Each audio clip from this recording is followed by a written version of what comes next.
Expert opinion মানে হচ্ছে বিশারদের অভিমত।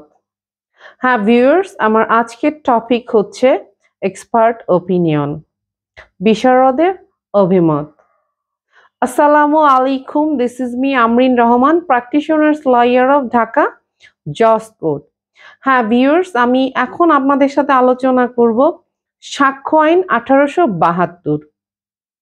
এই সাক্ষ্য আইনের 45 ধারাটা আমি বিস্তারিত আপনাদের সাথে এখন আলোচনা করব, যে 45 ধারায় আসলে কি বলেছে বা 45 ধারার মূল বিষয়টা অ্যাকচুয়ালি কি। সো ভিউয়ার্স, সাধারণত মামলার পক্ষরা যাদেরকে সাক্ষী হিসাবে আহ্বান করে আদালতে কিন্তু তাদের সাক্ষী গ্রহণ করা হয়। তবে অনেক ক্ষেত্রে যারা মামলার কোনো পক্ষ নয় এবং যাদেরকে সাক্ষী হিসাবে ডাকাও হয় না, কিন্তু তারপরেও কিন্তু তাদের অভিমতকে কি করা হয়, আদালতে গ্রহণ করা হয়। এবং সাধারণত সাক্ষ্য আইনে মতামতকে কিন্তু গ্রহণ করা হয় না, কিন্তু এই সাক্ষ্য আইনের এই 45 ধারায় অর্থাৎ এক্সপার্ট ওপিনিয়নটা কিন্তু এর ব্যতিক্রম। এই এক্সপার্ট ওপিনিয়নে মূলত আগে 5টি বিষয়কে বলা হয়েছিল, অর্থাৎ 5টি বিষয় বিশারদের অভিমতের কথা বলা ছিল। তবে এখন সেটা নতুন করে প্রতিস্থাপিত হয়ে মোট 14টি বিষয়কে এখানে কি করা হয়েছে, ইনক্লুড করা হয়েছে। সো ভিউয়ার্স, আমি এই যে বিষয়গুলো এখানে বিশারদের অভিমত হিসাবে যে বিষয়গুলো এখানে উল্লেখ করা হয়েছে, প্রথমে আমি সেই বিষয়গুলো আলোচনা করছি।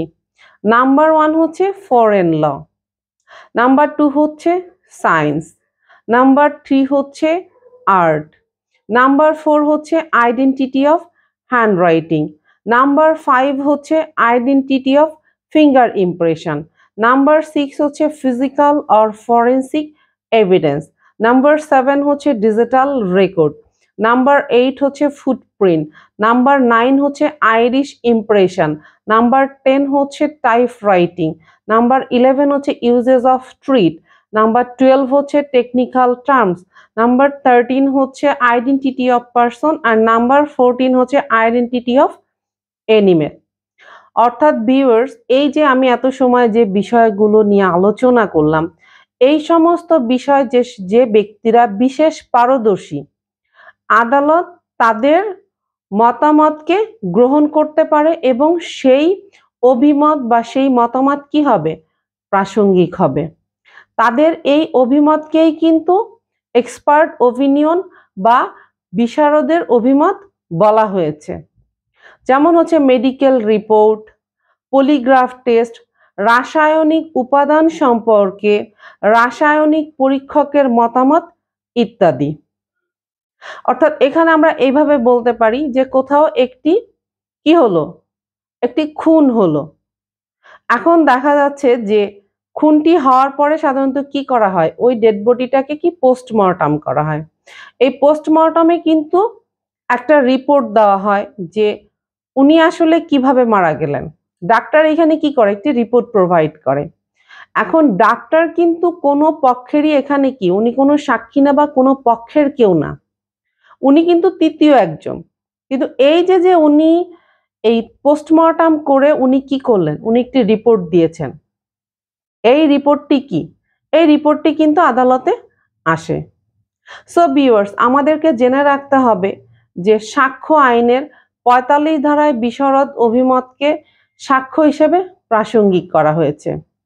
তবে এখানে এই যে 45 ধারায় যে বিশারদের অভিমতটা, এই বিশারদের অভিমত সাক্ষ্য হিসাবে গ্রহণ করা কিন্তু আদালতের জন্য কি বাধ্যতামূলক নয়।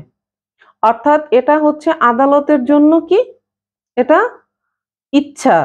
অর্থাৎ আদালত চাইলে বিশারদের অভিমতকে কি করতে পারে, গ্রহণও করতে পারে, আবার নাও করতে পারে। এটা সম্পূর্ণই আদালতের ইচ্ছাধীন।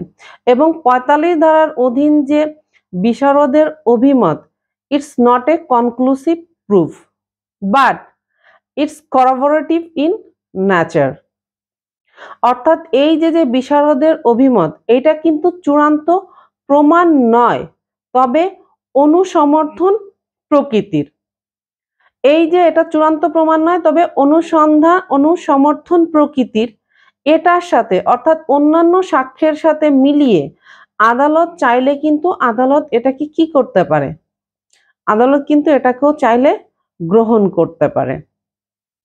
সো ভিউয়ার্স, আশা করছি যে বিশারদের অভিমত জিনিসটা আসলে কি, অর্থাৎ এখানে বিশারদ বলতে যারা এই যে বিষয়গুলো আমি 14টি বিষয় এখানে মেনশন করেছি, যে এই বিষয় যারা এক্সপার্ট থাকবে, তারা কোনো একটি মামলার ক্ষেত্রে যখন কোনো একটি তদন্ত করে কোনো একটি রিপোর্ট দিবে, তো এটা কি, এটা যদি আদালত গ্রহণ করে তাহলে কিন্তু সেটা তখন অবশ্যই কি হবে, প্রাসঙ্গিক হবে। সো ভিউয়ার্স, আশা করছি এক্সপার্ট ওপিনিয়নটা আপনারা খুব ভালোভাবেই বুঝতে পেরেছেন। সো সাক্ষ্য আইনটা ভালোভাবেই এটা বুঝে পড়ার মতো একটি বিষয়। সো আমি যে ইনফরমেশনগুলো আপনাদেরকে প্রোভাইড করছি, আপনাদের যদি আমার ইনফরমেশনগুলো ভালো লাগে, তো আপনারা অবশ্যই আমার ভিডিওটি শেয়ার করবেন, আমার ভিডিওতে লাইক দিবেন, কমেন্টস করবেন।